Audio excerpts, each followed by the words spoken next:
একটি ছোট মেয়ে ছিল, তার নাম মীরা। মীরা খুব একা একা থাকতো, তার কোনো বন্ধু ছিল না। সে একা একা খেলতো, একা একা গল্প করত।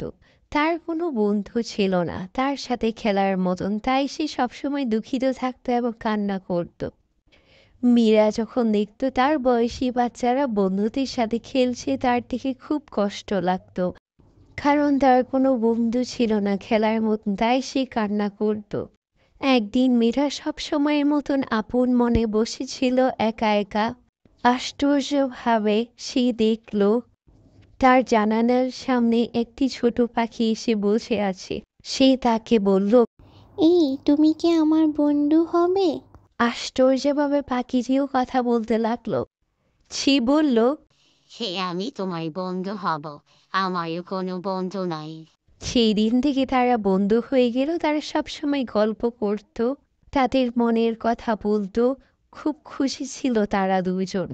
তারা একসাথে খেলতো, খুব মজা করতো তারা দুজন।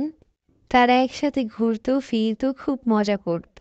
সেই দিন থেকে মীরা ও পাখিটি বুঝতে পারল, বন্ধু থাকলে কখনো একাকিত্ব বোধ হয় না। বন্ধুরা, ভিডিওটি যদি ভালো লেগে থাকে তাহলে লাইক এবং সাবস্ক্রাইব করে দাও।